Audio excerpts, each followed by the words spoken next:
સુરતમાં પૂર્વ મંત્રી વિનુ મોરડિયાનું નિવેદન સામે આવ્યું છે। સુરત ટિકિટ વહેંચણી એ જ ચૂંટણીનું પરિણામ છે તેવું તેમણે કહ્યું। સુરત મનપામાં ભાજપનો ભવ્ય વિજય થશે તેવો દાવો પણ વ્યક્ત કર્યો છે। ત્યારે ટિકિટ વહેંચણીમાં સ્થાનિક ધારાસભ્યો અને આગેવાનોના રિવ્યુ પણ લેવાયા। ટિકિટ આપવામાં ભાજપના જૂના કાર્યકર્તાઓને વધુ સ્થાન આપવામાં આવ્યું છે। જાહેર થઈ છે અને ઉમેદવારો છે પોતાના વિસ્તારની અંદરથી જે રેલી સાથે કલેક્ટર કચેરીએ અલગ અલગ જે મામલતદાર કચેરીએ ફોર્મ ભરવા માટે જઈ રહ્યા છે। ત્યારે સુરતની વાત કરીએ તો સુરતની અંદર જે રીતે આમ આદમી પાર્ટી સાથે સીધો પડકાર છે તે ભાજપનો છે અને જે રીતે ટિકિટ જે વહેંચણી થઈ તેના ઉપરથી લાગી રહ્યું છે જૂના કાર્યકર્તાઓને વધુ પ્રબળ જે છે દાવેદારી આપવામાં આવી છે અને તેના કારણે ભાજપને જે વિશ્વાસ છે તે વધ્યો છે। તો આપણી સાથે પૂર્વ જે મંત્રી છે વિનુભાઈ મોરડિયા તેમની સાથે વાત કરીશું।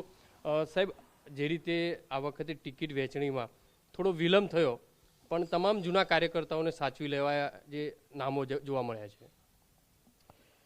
વિલંબ તો કદાચ એકાદ દિવસ આમ તેમ થયો, બાકી હરેક વખતે લગભગ લાસ્ટ ટાઈમમાં જ બધું કરાતું હોય છે। પાર્ટીએ સંગઠને ખૂબ જ ઝીણવટભરી વર્ક કરીને બધાના રાય લઈ અને વ્યવસ્થિત રીતે કેન્ડિડેટ આવે અને ખૂબ સારા કેન્ડિડેટ આવે એ માટેનો પ્રયાસ કર્યો છે અને એ પ્રકારે પાર્ટીએ કાર્યકર્તાઓને ટિકિટ આપી છે।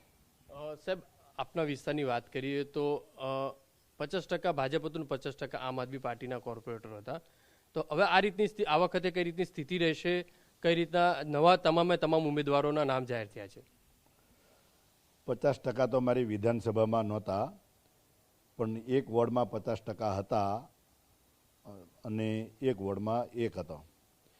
પરંતુ જે પ્રકારે પાર્ટીએ ચોઇસ કરી છે અને જે ડિક્લેરેશન થયું અને જે ગઈ રાત્રે નામ આવ્યા પછી જે કાર્યકર્તાઓ અને સોસાયટીના આગેવાનોમાં જે પ્રકારે જે હું જોઈ રહ્યો છું, જે મને ફીડબેક મળી રહ્યા છે, એટલે આ ફેર ભારતીય જનતા પાર્ટીનું કમળનું સ્ટીમ રોલર ફરશે એ નક્કી છે કતારગામમાં। પાટીદારોનું કઈ રીતનું સ્ટેન્ડ રહેશે આ વખતે ખાસ કરીને? કારણ કે પાટીદારોને લઈને પણ અનેક ચર્ચાઓ ચાલી હતી અને આખરે જે ટિકિટ વહેંચણી છે તેમાં પણ મોટા ચહેરા પાટીદારો છે। એ જ્યાં જ્યાં અનામત છે, જ્યાં ઓપન છે, જ્યાં વસ્તીના આધારે જે પ્રકારે ટિકિટો આપવામાં આવી છે, તો અત્યારે મને લગભગ કોઈ જગ્યાએથી ક્યાંય નારાજગી જોવા નથી મળી। નહીં તો અથવા તો એવું બનતું હોય ઘણીવાર કે થોડું આમ થાય ને કોઈ મોરચા થાય ને, એટલા લોકો હેપીનેસ છે। અને જે પ્રકારે કાર્યાલય ઉપર કાલ રાત્રે ડિક્લેરેશન થયા પછી તમામ જૂના અને નવા કાર્યકર્તાઓ બધા એક થયા છે। હું માનું છું કે આ ટિકિટ ડિક્લેરેશન છે ને, એ ચૂંટણીનું પરિણામ છે અને એ પ્રકારે જે આગળ રિઝલ્ટ નથી આવ્યા ને એનો રેકોર્ડ બ્રેક લીડ આ વખતની ચૂંટણીમાં બનવાનો છે। સાહેબ, આ વખતે ટિકિટ વહેંચણીની અંદર પણ ધારાસભ્યોના રિવ્યૂ લેવાયા છે અને તેમનું ધ્યાને પણ લેવાય છે, કારણ કે વિસ્તારની અંદર ધારાસભ્યોનું જે પકડ હોય છે તે વિસ્તારમાં ફરતા હોય છે, તેને પણ ખાસ કરીને ધ્યાને લેવાયા છે અને તેમના નામોને સજેસ્ટ પણ કરાયા છે।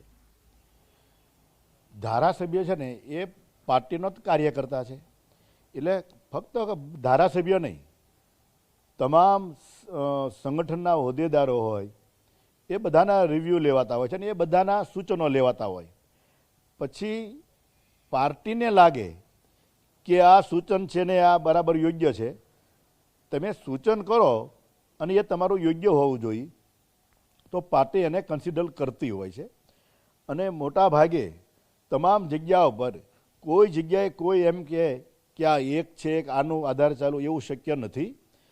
પાર્ટીએ તમામના સૂચનો લીધા, પાર્ટીના સિનિયર કાર્યકર્તા, જુનિયર કાર્યકર્તા, અને એ સૂચનોના આધાર ઉપર એ લોકોએ જે અંદરથી ઝાંખી કરીને જે જોયું અને પછી જેમને જે યોગ્ય લાગ્યું એ પ્રકારે નિર્ણય લીધા।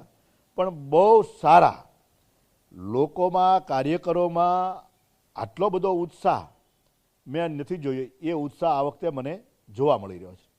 જે રીતે પૂર્વ મંત્રી વિનુભાઈ કહી રહ્યા છે તે પ્રમાણે આ વખતે સુરત મહાનગરપાલિકાના ઇલેક્શનની અંદર પરિણામ છે તે કંઈક અલગ જ જોવા મળશે, કારણ કે જે રીતે ટિકિટ વહેંચણી થઈ છે લોકોમાં એક ઉત્સાહ છે તે જોવા મળી રહ્યો છે। અને તમામ જે વિરોધ જે પાર્ટીઓ છે તેનું નામો નિશાન છે તે ક્યાંક ને ક્યાંક જોવા નહીં મળે તે રીતનો દાવો કરી રહ્યા છે. કેમેરામેન સંજય ચંડેલ સાથે બલદેવ સુથાર, TV9 સુરત.